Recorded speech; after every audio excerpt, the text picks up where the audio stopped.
नमस्कार दोस्तों, कैसे हैं आप लोग। उम्मीद करता हूं कि सभी लोग स्वस्थ होंगे और मस्त होंगे। स्वागत करता हूं आपका गौतम सीटेट क्लासेस में। चलिए आज की क्लास की बात करते हैं। देखिए मित्रों, सीटेट का पेपर आपको जैसा कि पता है कि दिसंबर और जनवरी में होना है, और आपका दिसंबर तो आ गया है। अगर आप मुझसे पूछो कि सर पेपर कब से स्टार्ट होंगे, तो मुझे लगता है कि 15 से 20 दिसंबर के बीच पेपर स्टार्ट हो जाना चाहिए। अब सीटेट को क्लियर करने के लिए जो एक सबसे महत्वपूर्ण रणनीति है वो है प्रीवियस ईयर के क्वेश्चन पेपर सॉल्व करना। तो उसी संदर्भ में आज हम लोग क्या सॉल्व करेंगे, 21 जनवरी 2022 को जो पेपर फर्स्ट था उसकी सीडीपी को सॉल्व करेंगे।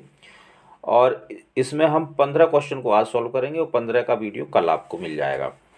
तो दोस्तों चलिए, ज़्यादा समय हम इधर उधर बर्बाद नहीं करेंगे फालतू की बातों में, सीधा क्लास के ऊपर चलते हैं। पहले क्वेश्चन की बात करते हैं। तो चलिए स्टार्ट करते हैं दोस्तों। आज का पहला क्वेश्चन, बाल विकास के सिद्धांतों के संदर्भ में निम्न में से कौन सा कथन सही है। तो कौन सा भी सही होगा, जो पॉजिटिव होगा। मेरे पढ़ाने का तरीका, अगर पहले से आप लोग देख रहे हैं वीडियोस, तो पॉजिटिव और नेगेटिव का है। तो जो भी सीडीपी के क्वेश्चंस होते हैं, यानी कि CD child development and pedagogy of all subjects, उनको इस तरह से पढ़ने की हैबिट बनाइए कि वो पॉजिटिव पूछ रहा है या नेगेटिव पूछ रहा है। जब आपको ये पता चल जाए वो पॉजिटिव या नेगेटिव पूछ रहा है, तो फिर आप पॉजिटिव और नेगेटिव वर्ड्स ढूंढेंगे। तो चलिए, इसमें क्या पूछ रहा था, पॉजिटिव पूछ रहा था। विकास शरीर के केंद्रीय भाग से बाहरी भाग की ओर होता है। अब देखिए, ये जो क्वेश्चन है थोड़ा थ्योरेटिकल है, तो थ्योरी भी हमें आनी चाहिए। इस बात का ध्यान रखना, विकास आनुवांशिकता और पर्यावरण से प्रभावित नहीं होता है। देखो, आनुवांशिकता और पर्यावरण पॉजिटिव वर्ड हैं, लेकिन उन्होंने कह दिया कि प्रभावित ही नहीं होता है, तो फिर ये सेंटेंस नेगेटिव हो गया।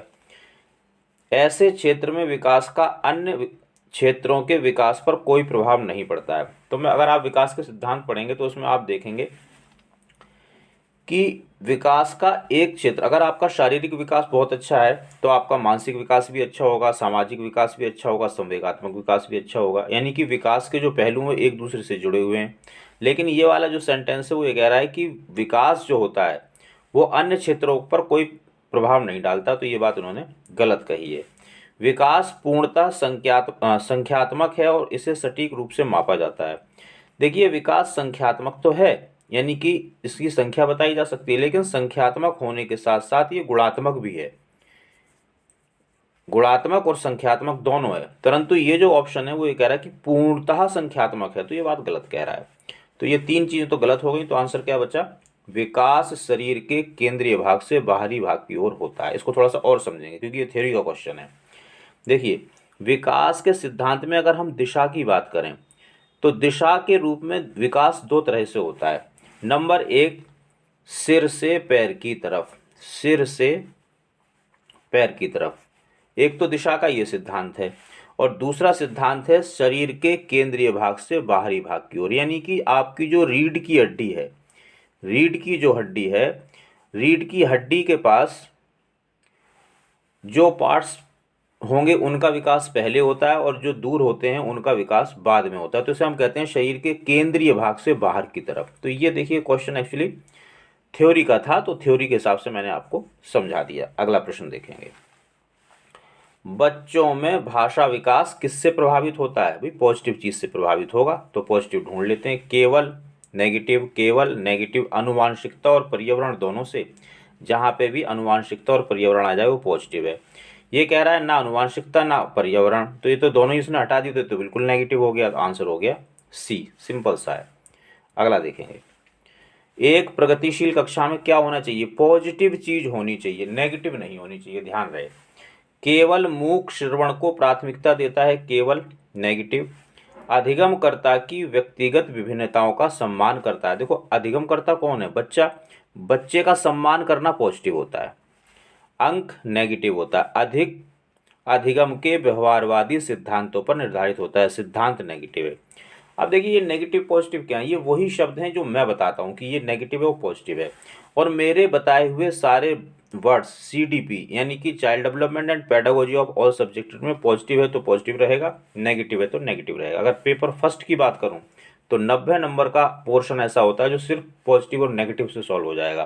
तो इसलिए इसको सीख लो। जब आप पॉजिटिव और नेगेटिव सीख जाओगे तो देखो क्वेश्चन कितनी जल्दी सॉल्व होता है। प्रगतिशील कक्षा में क्या होता है, पॉजिटिव चीज होती है, negative, positive, negative, negative, answer. 1 minute का क्वेश्चन है और 10 सेकंड में सॉल्व हो जाता है जब आप पॉजिटिव और नेगेटिव सीख जाते हैं। अगला प्रश्न देखेंगे। लॉरेंस कोलबर्ग के नैतिक विकास के सिद्धांत के अनुसार सजा को टालने के लिए नियमों का पालन करना किस चरण को दर्शाता है? तो देखिए ये सीधा सीधा सीधा थ्योरेटिकल क्वेश्चन है, तो इसको हम देखेंगे। लॉरेंस कोलबर्ग ने नैतिक विकास का सिद्धांत दिया और उसमें उन्होंने क्या दिया, 3 स्तर दिए। कौन कौन से स्तर थे? प्रथा पूर्व चरण, प्रथागत चरण और उत्तर प्रथागत चरण, ये 3 दिए थे। अब इन 3 में से आपको बताना है कि सजा को टालने के लिए नियमों का पालन कब किया जाता है। तो देखिए पहले ही चरण में, पूर्व प्रथागत चरण में, प्रथा पूर्व चरण में पहला ही आता है आज्ञा पालन और दंड। आज्ञा पालन और दंड, यानी कि जो आज्ञा पालन बच्चा करता है वो दंड से बचने के लिए करता है। आपने देखा होगा जब बच्चा छोटा होता है और घर में कोई मेहमान आ जाता है तो मम्मी कहती है बेटा आंटी को नमस्ते करो, वो नहीं करता नमस्ते। जब नमस्ते नहीं करता है तो अब मम्मी को लगता है बड़ी बेइज्जती सी करवा दी आज तो बालक ने। तो जैसे ही आंटी घर से बाहर जाती हैं वैसे ही क्या होता है, उस बालक की धुनाई शुरू हो जाती है। अब जब धुनाई हो गई तो बच्चा समझ गया कि भाई आज्ञा पालन नहीं किया इसलिए ये धुनाई हुई है, ये दंड मिला है। तो अगली बार जब मम्मी कहेंगी बेटा नमस्ते करो आंटी को, तो वो फट से नमस्ते कर ले, क्योंकि उसे पता है कि अगर मैं नियमों का पालन नहीं करूंगा, यानी कि जो चीज़ मम्मी मेरी कह रही है तो मुझे सजा मिलेगी। तो इसको टालने के लिए वो नैतिकता दिखाता है। कौन से चरण में दिखाएगा? प्रथा पूर्व चरण में। ये भाई देखो थ्योरी है, ये आपको पढ़नी पड़ेगी। अगर आपने पढ़ ली है तो बहुत अच्छी बात है, अगर नहीं पढ़ी है तो मेरे चैनल पे एक प्लेलिस्ट है theories and thinkers, theories and thinkers, इस पे आप चले जाओ। सीटेट के रिगार्डिंग अगर आप इस वाली प्लेलिस्ट को देख लेते हैं तो आपका 75% पोर्शन थ्योरी का पूरा हो जाएगा। और अगर 100% पूरा करना चाहते हो तो एक प्लेलिस्ट और देख लेना, प्लेलिस्ट का नाम है गौतम स्ट्रिक। बस आपका 100% क्लियर हो जाएगा। पोर्शन कौन सा? थ्योरी का, सीटेट का। अगला देखेंगे प्रश्न। अधिगम संकल्पों को सुसाध्य करने के लिए एक अध्यापक को ऐसे तरीके प्रयोग करने चाहिए। कैसे तरीके? पॉजिटिव। तो भाई पॉजिटिव वर्ड्स ढूंढेंगे, पॉजिटिव और नेगेटिव वर्ड्स ढूंढेंगे। इसके बाद जहां पॉजिटिव होगा उसको आंसर करेंगे। जिसमें संकल्पनाओं का प्रगतिकरण जटिलता से सरलता की ओर हो। जटिल से सरल, नेगेटिव। जो अपसारी चिंतन को प्राथमिकता दे, अपसारी चिंतन, पॉजिटिव। जो विभिन्न संकल्पों के बीच संबंध खोजने को महत्व दे, विभिन्न, पॉजिटिव। खोज, पॉजिटिव। संबंध खोजना भी पॉजिटिव होता है। जो विद्यार्थी के बीच प्रतिद्वंदिता रूपी संस्कृति पैदा करे, प्रतिद्वंद, प्रतियोगिता, द्वंद, नेगेटिव होता है। अब देखिए पॉजिटिव पूछ रहा है आपके पास, ये तो नेगेटिव हो गए, नेगेटिव अब 2 हैं, एक ये पॉजिटिव है एक पॉजिटिव है। तो जब फंस जाओगे तो फिर क्या करोगे? फिर आप ये देखना कि ब्रॉडनेस कहाँ है। पहला मंत्र है ब्रॉडनेस, तो पहला देखते हैं। जो अपसारी चिंतन को प्राथमिकता दे, यानी कि इसमें सिर्फ अपसारी चिंतन को प्राथमिकता दी जा रही है। दूसरा विभिन्न संकल्प। अब ये विभिन्न संकल्प, इसमें अपसारी चिंतन भी हो सकता है, अभिसारी चिंतन भी हो सकता है, आलोचनात्मक चिंतन भी हो सकता है, और भी चीजें हो सकती हैं। विभिन्न संकल्पों के बीच संबंध खोजे, यानी सिर्फ अपसारी चिंतन नहीं, अपसारी चिंतन के अलावा जो संकल्प हैं, जो कॉन्सेप्ट हैं, उनके बीच संबंध खोजे। तो ये ज़्यादा ब्रॉड है, जो ज़्यादा ब्रॉड है वही आंसर है। सिंपल सी बात है। अगला क्वेश्चन देखेंगे। ले वाइगोस्की का सिद्धांत मुख्यतः व्याख्या करता है। किसकी व्याख्या करेगा? अब सिद्धांत की बात हो रही है, यानी कि आपने ले वाइगोस्की पढ़ा हो। ले वाइगोस्की जैसे ही आपके दिमाग में आए, जैसे ही आप उसको पढ़ो तो आपके दिमाग में क्या क्या आना चाहिए? समाज और संस्कृति, ZPD, MKO और आपका स्कैफोल्डिंग, ये सारे शब्द आपके दिमाग में आ जाने चाहिए। इन्हीं में से कोई आंसर होगा। तो चलिए देखते हैं। आनुवंशिकता के विकास पर प्रभाव। ले वाइगोस्की ने आनुवंशिकता की बात नहीं की है। संज्ञानात्मक विकास में सांस्कृतिक उपकरणों का योगदान, संस्कृति की बात की है, पॉजिटिव। संज्ञानात्मक, पॉजिटिव। समाजीकरण के बीच पारिस्थितिक मॉडल, इसकी बात भी नहीं की है वाइगोस्की ने। अभिप्रेरणा पर आरोपण प्रतिरूप का प्रभाव, इसकी बात भी नहीं की। ये थ्योरेटिकल क्वेश्चन है, इसमें नेगेटिव पॉजिटिव कुछ नहीं करेगा, सीधा सीधा आंसर होगा सेकंड। अगला क्वेश्चन देखेंगे। क्रिकेट पर वार्तालाप के दौरान एक अध्यापक अधिकांशतः लड़कों से सवाल पूछ रहा है, लड़कियों से नहीं। ये क्या है?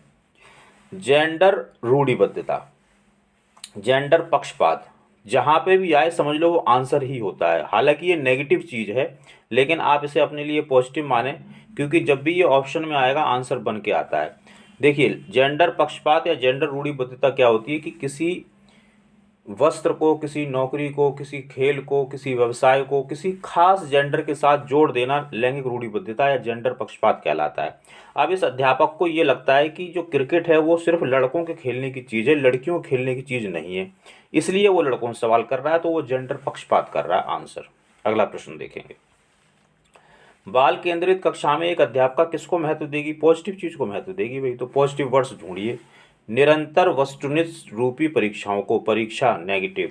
ज्ञान की सक्रिय संरचना प्रक्रिया को, सक्रिय पॉजिटिव। किसी भी तरह से पाठ्यक्रम को जबरदस्ती पूरा करना नेगेटिव होता है। दंड नेगेटिव, अनुशासन नेगेटिव। आंसर देखो कितना आसान है, negative positive negative negative negative. Positive पूछ रहा था, पॉजिटिव आंसर कर दो। अगला देखेंगे। नेगेटिव पॉजिटिव अगर सीखना है तो उसका सिर्फ एक ही तरीका है, प्रैक्टिस। वो आप कहीं से भी कर सकते हैं, मुझसे नोट्स ले सकते हैं, आप उससे प्रैक्टिस कर लो। मेरे पास लगभग 3000 प्लस क्वेश्चन होंगे जो नेगेटिव पॉजिटिव पे ही बेस्ड हैं, यानी कि सीटेट के ही सारे क्वेश्चन। एक तरीका तो ये है। दूसरा तरीका ये है कि आप प्रीवियस ईयर के जो क्वेश्चन पेपर हैं आप उन पर ज़्यादा से ज़्यादा वर्क करें, तो इसमें भी आपकी अच्छी प्रैक्टिस हो जाएगी।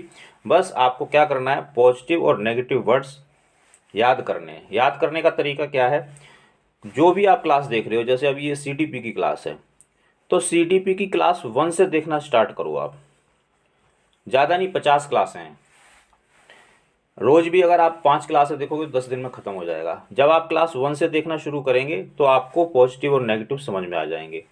क्लासें सभी इसलिए देखना है क्योंकि होता क्या है, जैसे मान लो मैंने क्लास नंबर 7 में कोई एक वर्ड उठाया और मैंने बताया कि ये पॉजिटिव क्यों है या नेगेटिव क्यों है, तो फिर वह जब क्लास नंबर 8 होगी तो उसमें मैं उस वर्ड पे ज़्यादा डिस्कस नहीं करूँगा, कोई और शब्द आपको समझाने की कोशिश करूँगा। तो सब शब्द अगर आपको समझने हैं पॉजिटिव नेगेटिव, तो आपको क्लास को सीरियल वाइज देखना पड़ेगा। कोई सी भी क्लास देखो, हिंदी पैटा मतलब कोई सी भी क्लास देखो, तो आपको पॉजिटिव नेगेटिव समझ में आएंगे। चलिए अगला क्वेश्चन देखेंगे। निम्नलिखित में से कौन सा बच्चे का सामाजिकरण प्राथमिक, जब भी प्राथमिक की बात आए तो सबसे पहले आपको परिवार ढूंढना है। मिल गया परिवार। पुस्तक पत्रिका है, माता पिता का कार्यस्थल बहुत दूर होता है, अस्पताल के कर्मचारी बहुत दूर होते हैं, परिवार सबसे ज़्यादा निकट होता है, इसलिए प्राथमिक यही है, बाकी सब गौण है। पर माता पिता और परिवार प्राथमिक है, बाकी सब गौण है, ध्यान रहे। या द्वितीयक। निम्नलिखित में से कौन सा उम्र समूह जीन पियाजे के संज्ञानात्मक विकास के सिद्धांत में मूर्त संक्रियात्मक अवस्था चरण के अनुरूप है? अब मूर्त कौन सी होती है? देखो, पहली होती है संवेदी, जन्म से 2 साल। फिर होती है, फिर कौन सी होती है भाई, जरा कमेंट करके बताओ सब लोग, क्योंकि आपका कमेंट करना भी बहुत ज़्यादा ज़रूरी है। चलिए, शायद आप लोगों ने कमेंट कर दिया होगा, बाकी मैं बताऊँ। देखो, पियाजे ने 4 अवस्थाएं बताई। पहली बताई जन्म से लेके 2 साल, संवेगी प्रेरक अवस्था। दूसरी बताई 2 से लेके 7 साल, पूर्व संक्रियात्मक अवस्था। तीसरी बताई 7 से 11 साल, मूर्त संक्रियात्मक अवस्था। चौथी बताई 11 साल से ऊपर, अमूर्त संक्रियात्मक या औपचारिक संक्रियात्मक अवस्था। वो मूर्त पूछ रहा था, तो ये तीसरी अवस्था है, और तीसरा इसका आंसर है 7 से 11 साल। प्याजे को पढ़ना पड़ेगा, पढ़ लिया तो बहुत अच्छी बात है, नहीं तो वहीं जाओ, कहाँ, थ्योरी एंड थिंकर्स की जो प्लेलिस्ट है मेरे चैनल पे, उस पर आपको सीटेट के रिगार्डिंग पूरा सिलेबस मिलेगा। आप एक अध्यापक हैं जो विश्वास करते हैं कि बच्चे विभिन्न गतियों और अलग अलग तरीकों से सीखते हैं। आप अपनी कक्षा में ऐसी आकलन योजना करेंगे जो कैसी हो, पॉजिटिव हो। तो पॉजिटिव ढूंढते हैं। सभी विद्यार्थियों के लिए समान हो, समान नेगेटिव वर्ड है। केवल वस्तुनिष्ठ प्रश्नों को सम्मिलित करें, केवल नेगेटिव। बच्चे के सीखने के तरीकों से संबंधित ना हो, भाई बच्चे बच्चे से तो संबंधित होनी चाहिए, इसने मना कर दिया तो ये भी नेगेटिव। आकलन के अलग अलग तरीके, यानी कि विभिन्न तरीके या विविध तरीके, ये क्या होता है, पॉजिटिव होता है। आंसर कर दो, पॉजिटिव तो पूछ रहा है। लेव वाइगोस्की के सिद्धांत के अनुसार निम्न में कौन सी अध्यापन प्रक्रिया को पाड़ प्रदान करने की प्रभावशाली तकनीक कहते हैं? पाड़ मतलब स्कैप फोल्डिंग। स्कैप फोल्डिंग क्या होती है? जब बच्चा सीख रहा होता है, क्योंकि ये थ्योरी क्वेश्चन है, थ्योरी के हिसाब से पढ़ाएंगे। जब बच्चा सीख रहा होता है और फिर कहीं अटक जाए तो टीचर के द्वारा जो संकेत दिया जाता है वो स्कैप फोल्डिंग होती है। समस्या समाधान हेतु स्थिर पद दर पद निर्देश देना वैसे भी नेगेटिव होता है। दंड नेगेटिव होता है। प्रक्रिया में अध्यापक का पूर्ण हस्तक्षेप, अगर अध्यापक सेंटर्ड हो गया, टीचर सेंटर्ड हो गया तो वो भी नेगेटिव होता है। अब क्या बचा, समस्या को सुलझाने के दौरान यदि बच्चे किसी बिंदु पर अटक जाएं तो उन्हें संकेत व इशारे देना। चलिए अगला प्रश्न देखें। निम्नलिखित कथनों में से बुद्धिमत्ता के बारे में कौन सा कथन सही है। चलिए देखते हैं। बुद्धिमत्ता को केवल बुद्धिलब्धि परीक्षणों द्वारा ही मापा जा सकता है। केवल, नेगेटिव, ही, नेगेटिव। बुद्धिमत्ता संबंधी व्यक्तिगत विभिन्नताओं में आनुवंशिकता की कोई भूमिका नहीं है। देखिए, बुद्धि में आनुवंशिकता और पर्यावरण दोनों की ही भूमिका है। इसने कहा कि आनुवंशिकता की भूमिका नहीं है, तो ये भी नेगेटिव। एक क्षेत्र में उच्च बुद्धिमत्ता अन्य क्षेत्रों में भी उच्च बुद्धिमत्ता सुनिश्चित करती है। इसका मतलब है कि अगर बच्चा मैथ में होशियार है तो वो गणित में मतलब मैथ में होशियार है तो क्या हिंदी में भी होशियार होगा। अकेडमिक में बहुत अच्छा है तो क्या वो सीसीए में भी बहुत अच्छा होगा। ये जरूरी नहीं है। मैं अपना खुद का उदाहरण बताता हूँ कि मैं अपने क्लास में ठीक था, फर्स्ट या सेकंड आया करता था, लेकिन ड्राइंग के नाम पे मुझे स्केल से भी सीधी लाइन खींचनी नहीं आती थी। यानी कि अगर एक क्षेत्र में बच्चा बुद्धिमान है तो दूसरे क्षेत्र में भी होगा, ये जरूरी नहीं है। बुद्धिमत्ता विद्यालय में बेहतर प्रदर्शन करने की योग्यता से कुछ अलग है। ये थोड़ा सा यहाँ शायद कट गया है, चलिए कोई बात नहीं, बता देता हूँ। बुद्धिमत्ता विद्यालय में बेहतर प्रदर्शन करने की योग्यता से कुछ अलग है। इसके आगे लिखा हुआ है कुछ अलग है, ये आप इसको कर लेना और यही आंसर है। ये थोड़ा सा शायद कट गया है तो इसकी वजह से दिक्कत हो गई, आप इसको थोड़ा सा एडजस्ट कर लें प्लीज़। अगला प्रश्न देखें। एक घोड़े को देखकर एक 3 वर्षीय बालिका चकित होकर बोली, वाह इतना बड़ा कुत्ता। जीन पियाजे के संज्ञानात्मक विकास के सिद्धांत के अनुसार बालिका की यह प्रतिक्रिया निम्न में से किसका उदाहरण है। देखिए, इसमें दो चीज़ें हैं। एक तो है आपका जीन पियाजे ने कहा कि बच्चा हमेशा अनुकूलन करता है, सब अनुकूलन करते हैं और ये जन्मजात प्रक्रिया है, जन्म से ही अनुकूलन करना सीख जाता है। इस अनुकूलन में दो चीज़ें होती है, एक तो होता है आत्मसातीकरण और एक होता है आपका अकमेंडेशन। अच्छा, तो आत्मसातीकरण और अकमेंडेशन में फ़र्क क्या होता है, इस फ़र्क को अगर आप समझ गए तो आप आज इसको देख लीजिए कैसे होता है ये। अगर आपने आज ये समझ लिया तो आप इसको फिर कभी भूलेंगे नहीं। देखिए, आत्मसातीकरण में क्या होता है कि बच्चे के पास जो नॉलेज है उसमें बिना बिना किसी विरोध के वो दूसरी चीज़ को भी स्वीकार कर ले। जैसे उसका जो अभी जो बच्चा था उसकी नॉलेज क्या थी, उसने कुत्ता देखा था, घोड़े को देख के भी उसने घोड़े को भी कुत्ता ही कहा। इसका मतलब उसके पास जो स्कीमा है, जो उसके पास नॉलेज में कोई विरोध पैदा नहीं हुआ। जब विरोध पैदा नहीं हुआ तो आत्मसातीकरण। लेकिन अगर विरोध पैदा हो जाए तो फिर समझ लो कि अकमेंडेशन कर रहा है, वो समायोजन कर रहा है। बस इतना सा ही फर्क है। आंसर अगला देखेंगे। भाषा एवं विचार पर लेव वाइगोस्की क्या सुझाते हैं। देखिए, लेव वाइगोस्की और पियाजे दोनों ने भाषा पे और विचार पे अपने अपने विचार दिए। लेव वाइगोस्की ने कहा कि भाषा संज्ञानात्मक विकास को निर्देशित करती है, ये बात बिल्कुल सही है। यानी उन्होंने भाषा को वरीयता दी है विचारों के अपेक्षा, जबकि पियाजे ने विचारों को वरीयता दी है भाषा के अपेक्षा। बस इस बात को आप याद कर लें। तो भाषा संज्ञानात्मक विकास को निर्देशित करती है, ये बात ठीक है। और ये किसने कहा, ये लेव वाइगोस्की ने कहा। ये जो आपका क्वेश्चन है वो कैसा क्वेश्चन है, ये थ्योरेटिकल क्वेश्चन है। अगर आपने थ्योरी पढ़ी है तभी आप इसको कर सकते हैं।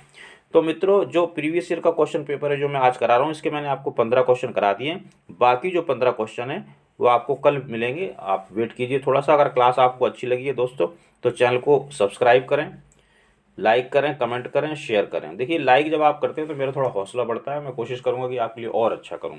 बाकी अगर आप कोई दिक्कत है, नोट्स चाहिए या कोई गाइडेंस सीटेट के रिगार्डिंग, तो आप इस नंबर पर व्हाट्सएप के माध्यम से मुझसे जुड़ सकते हैं। प्लीज़ कॉल ना करें क्योंकि कॉल उठाना हो नहीं पाता है। चलो दोस्तों, मिलेंगे अगली क्लास में। तब तक आप सभी लोग स्वस्थ रहें और मस्त रहें।